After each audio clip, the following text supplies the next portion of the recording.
नमस्कार मित्रांनो, मागील काही अपडेट्समध्ये मी तुम्हाला स्मार्ट कार्डबद्दल काही गोष्टी सांगितल्या होत्या.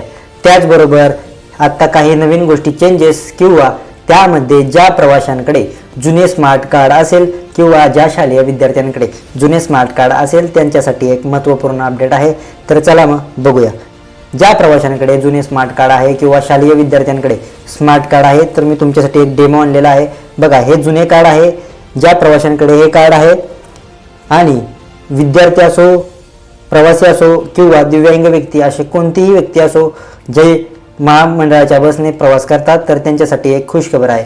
ज्यांच्याकडे हे कार्ड असेल त्यांच्यासाठी हे कार्ड रिन्यू करून फक्त 149 रुपयामध्ये मिळणार आहे. आणि ज्या प्रवाशांना नवीन कार्ड काढायचे आहे तर अशा प्रवाशांना 200 रुपये मोजावे लागणार आहेत.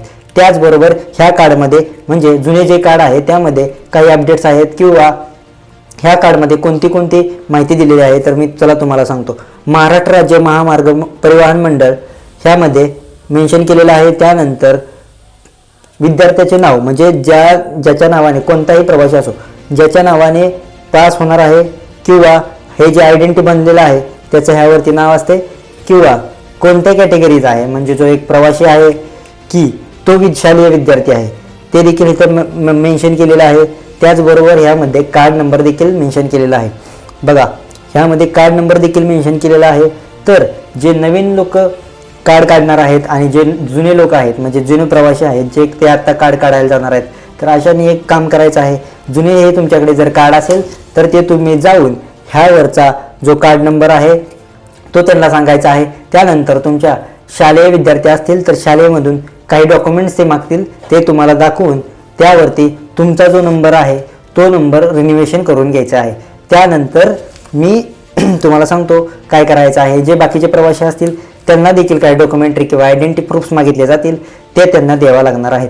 त्याच्यानंतर हे जुने स्मार्ट कार्ड आहे त्यामध्ये जास्त काही अपडेट्स नव्हते किंवा अपडेट्स व्हर्जन नव्हते. त्यावरती हे जे कार्ड आहे ह्यावरती देखील रिचार्ज केला जायचा आणि आता जे स्मार्ट कार्ड आहे त्यावरती देखील रिचार्ज केला जाणार आहे. त्याचबरोबर कसे आहे की आत्ताचे जे स्मार्ट कार्ड येणार आहे ते थोडे ॲडव्हान्स आहे आणि पहिले जे स्मार्ट कार्ड होते ते थोडे त्यामध्ये काही अपडेट्स नव्हते किंवा ते कार्ड सर्व प्रवासी किंवा शालेय विद्यार्थी वापरत नव्हते. काय वापरत होते मग? त्यामध्ये सुट्टे पैसे वापरले जायचे किंवा त्यामध्ये शालेय पास दिला जायचा. तर अशी कोणतीच गोष्ट आता सरकार घेणार नाही आहे. सरकारला कंपल्सरी करायचं आहे NCMC हे स्मार्ट कार्ड सरकारने सर्वांना NCMC हे स्मार्ट कार्ड वापरायला सांगितले आहे.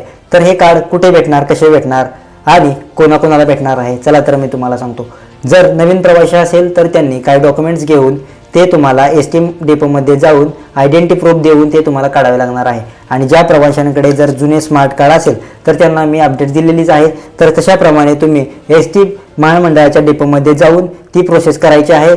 अन्यथा जर तुमच्याकडे कार्ड आहे आणि तुम्ही जे हे कार्ड जर घेऊन गेला नाही तर त्यामध्ये तुम्हाला प्रॉब्लेम होऊ शकतो. कारण तुम्हाला नवीन कार्ड काढायला लागणार आहे.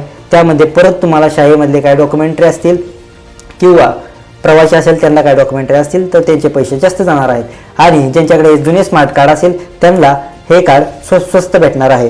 आणि त्याचबरोबर कार्ड नंबर फक्त तुम्हाला व्हेरीफाय करून दिला जाणार आहे.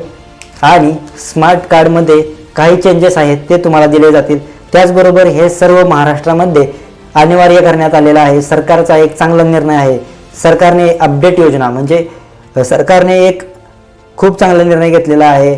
काही अपडेट्स व्हर्जन ह्यामध्ये आणलेले आहेत किंवा ह्याने तुम्ही मेट्रोमध्ये देखील प्रवास करू शकता किंवा ट्रेनमध्ये देखील प्रवास करू शकता.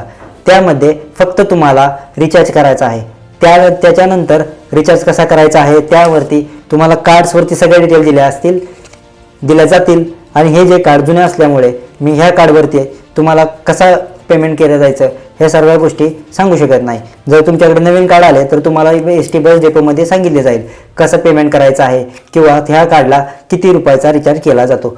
त्यानंतर हे जे कार्ड आहे फिनो पेमेंट्स बँक म्हणून वापरत होते ती बँक ह्या कार्डला यूज करत होती. आता देखील तीच बँक करणाऱ्यांनी अजून कोणतेच डॉक्युमेंटरी किंवा कोणतेच जुने स्मार्ट कार्ड वापरले नाही तर अशा प्रवाशांना लवकरात लवकर हे करणे अनिवार्य आहे. तर भेटूया पुढच्या काही व्हिडिओमध्ये.